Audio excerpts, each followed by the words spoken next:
आज जो है वो मुख्यमंत्री श्री सुखविंदर सिंह सुक्खू जी की अध्यक्षता में कैबिनेट की मीटिंग हुई है, जिसमें सभी विधायक जो उपस्थित थे और बहुत सारे जो है वो ऐतिहासिक फैसले जो है आज कैबिनेट में जो है लिए गए हैं। मंत्रिमंडल ने फैसले लिए हैं, जिसमें से कि सबसे अहम जो है वो मुख्यमंत्री प्रोत्साहन योजना जो मुख्यमंत्री जी ने बजट में घोषणा की थी, उसको अमली जामा पहनाया गया है। और ये जो स्कीम है वो हिमाचल प्रदेश में जो गरीब बच्चे हैं और वो शिक्षा प्राप्त करना चाहते हैं और उनके पास आय के साधन नहीं हैं, उनको प्रोत्साहन देने के लिए और उनकी जो प्रोफेशनल डिग्री पूरी हो उसके लिए ये स्कीम लागू की है, जिसका नाम है मुख्यमंत्री विद्यार्थी प्रोत्साहन योजना 2023।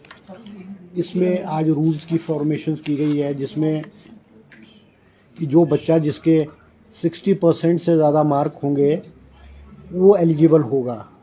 और इसमें जो लोन की राशि होगी वो 20 लाख रुपए तक लोन जो है वो मिलेगा। और इस पे जो रेट ऑफ इंटरेस्ट होगा वो सिर्फ और सिर्फ केवल 1% होगा। और मुख्यमंत्री जी ने आदेश दिए हैं कि विदिन 24 आवर्स जब भी किसी बच्चे की एडमिशन, चाहे वो इंजीनियरिंग कॉलेज में है, चाहे MBBS में है, चाहे IIT में है, चाहे पॉलिटेक्निक में है, चाहे IIT में है, और ये करेगा विदिन 24 आवर जो है वो डिप्टी कमिश्नर को उसकी फ़ीस कॉलेज में जो है वो जमा करानी पड़ेगी। और इसके लिए मंत्रिमंडल ने फैसला लिया, कैबिनेट ने उसको फाइनलाइज किया है, जिसमें बहुत सारी मोडेलिटीज़, उसमें क्या कितने फ्लोर किस एरिया में होंगे, एटिक है और गैरेजेस का प्रोविज़न है, अलग अलग एरियाज़ में कोर है, ग्रीन एरिया है और दूसरे एरियाज़ है। उसमें अलग अलग विस्तृत रूप से कैबिनेट में प्रेजेंटेशन जो है TCP डिपार्टमेंट ने रिगार्डिंग शिमला प्लानिंग एरिया दिया है और जिस पर कि कैबिनेट ने अपनी जो है मोहर लगाई है। इसके अलावा जो है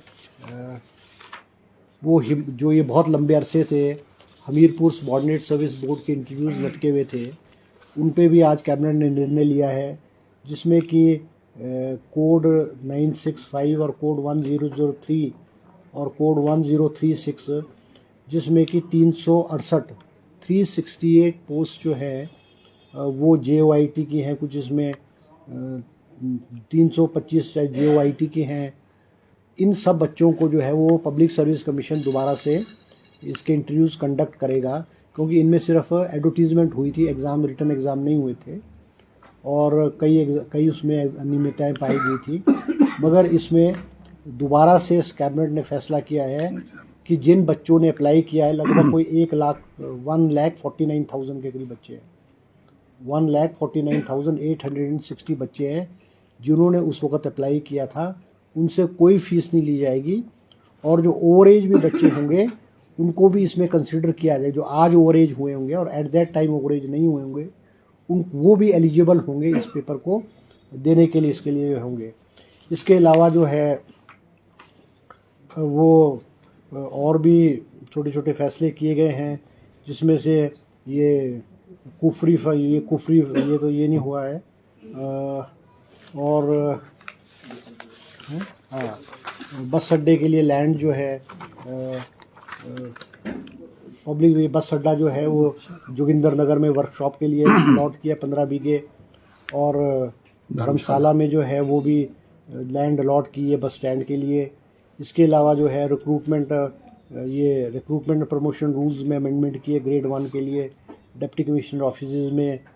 इसके अलावा जो है जो 4 लेन को, जो हमारे 4 4 लेन है, जिसमें परवाणू शिमला है, कीरतपुर मनाली है और कांगड़ा शिमला है और जोगिंदर नगर पठानकोट मंडी है, इन चारों के चारों एरियाज़ में जो है वो 4 लेन प्लानिंग एरियाज प्रपोज किया गया। 4 लेन प्लानिंग एरियाज, जिसमें कि जो रोड के एंड उससे 100 मीटर्स ऑन बोथ साइड जो एरिया होंगे वो उनकी जो कंस्ट्रक्शन होगी वो रेगुलराइज जो है अकॉर्डिंग टू द प्लानिंग के रेगुलराइज जो होगी, ताकि इसमें हैपहैज़र्ड जो है कंस्ट्रक्शन ना हो। इसके अलावा जो है हमीरपुर के टॉनी देवी में डिग्री कॉलेज को खोलने की जो है वो आज कैबिनेट ने अनुमति प्रदान की है। और इसके अलावा कैबिनेट ने जो है वो IT डिपार्टमेंट का नाम चेंज करके department of digital technologies and governance जो है उसको नाम किया है, और उसमें जो रूल्स ऑफ बिज़नेस हैं वो भी आज जो है वो फॉर्मुलेट किए गए हैं। इसके अलावा जो है जो ये वाइल्ड फ्लावर हॉल वाली प्रॉपर्टी है, जो डिस्प्यूट चला हुआ था ये इनके जो ओबराय ग्रुप के साथ, इसमें भी जो है implementation of arbitrator award 23 July 2005 rendered by the arbitrator, उसमें भी जो है वो 18% एक्यूमुलेटिव इंटरेस्ट के आधार पे जो है उसको ईस्ट इंडिया कंपनी जो ये होटल्स वाले इनको दिया है कि भाई हमारे को जो है वो जो हमारा पैसा स्टेट का बनता है उसको जो है उसको किया जाए। इसके अलावा जो है inclusion of 2 nominee director from financial institution and debenture trustees in board of director of HP state electricity board to fulfil statutory requirements. इसके अलावा प्रोवाइडिंग जो है state government guarantee for establishing inland letter of credit against all power purchase agreements with SBI in respect of Himachal Pradesh State Electricity Board Limited as per the advice of Himachal Pradesh Electric Regulation Commission of an amount of rupees 300 crores जो है ये दिया गया है। इसके अलावा कांगड़ा वाला airport के में भी जो है लैंड एक्विजिशन के लिए हरी झंडी आज कैबिनेट ने दी है, उसके एक्सपेंशन के लिए भी की है।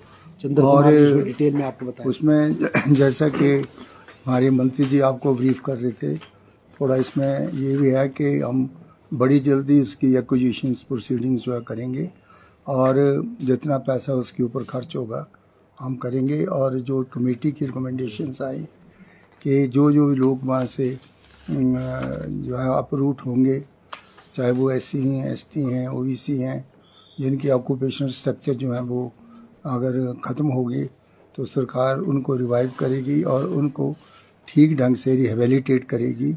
जिनका जो कोई ज़मीन उनके पास नहीं होगी उनके लिए जो है वो जगह भी दी जाएगी और वहाँ पर उनको बसाया जाएगा। और ये प्रक्रिया जो है वो बड़ी जल्दी हम पूरा करने जा रहे हैं, और उसके लिए सरकार जो है वो एक मुश्त पैसा जो है उस एयरपोर्ट का विस्तार करने के लिए सरकार उसका पैसा देगी। जो ज़मीन की एक्विजिशन होगी वो हिमाचल प्रदेश की सरकार करेगी, और वो पैसा जो है उसका प्रावधान किया जाएगा।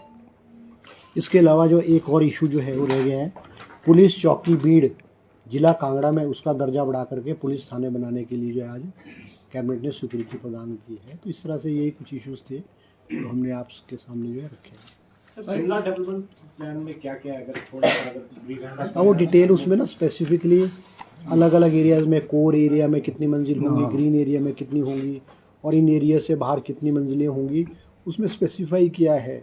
जैसे मुझे लगता है ग्रीन एरिया में शायद 1 फ्लोर प्लस एटिक है, और कोर एरिया में 2 है। इस तरह से एक स्पेसिफिक बड़ी लंबी चौड़ी प्रेजेंटेशन थी शिमला डेवलपमेंट एरिया पे। और जो रोड कोर एरिया से ग्रीन एरिया से बाहर है वहाँ शायद 2 मंजिल प्लस पार्किंग के लिए, गैरेज के लिए प्लस एटिक, इस तरह से स्पेसिफिकली मुझे पूरी डिटेल्स याद नहीं है, मगर इट हैज़ बीन अप्रूव्ड, वो आपको सामने आ जाएंगे। सर ये JOIT वाला जो मामला है इसमें क्या परीक्षाएं द्वारा से होंगी सर? नहीं, ये जो JOIT वाला मामला है इसमें परीक्षाएं हुई नहीं थी, मगर संशय था इसमें कि ये इसके भी पेपर लीक हुए होंगे, इसलिए ये दोबारा परमिशन ये जो है वो दोबारा से ये इसके interview return interview public service करेगा, और इसमें कोई बच्चों से नई फीस नहीं ली जाएगी, वही फीस को समझा जाएगा। और इन टर्म्स ऑफ 1-1.5 साल में, 1 साल में जो इनएलिजिबल हुए होंगे वो उनको भी they will be considered for eligibility. और सर आपने कुछ पोस्ट कोड का जिक्र भी किया, क्या ये पेंडिंग रिजल्ट से रिलेटेड? नहीं, ये 3 कैटेगरीज हैं ये टीचर्स की, 360 एम्प्लॉयज़ की 360 पोस्टें हैं 3 कैटेगरीज में, जिसमें से 325 तो JOIT की हैं और 25 एक की हैं, 15 एक की हैं। इनके दोबारा से पब्लिक सर्विस कमीशन दोबारा से इंटरव्यू कंडक्ट करेगी। सर इंडस्ट्री पॉलिसी को लेकर भी कोई चर्चा हुई है? वो आइटम नहीं।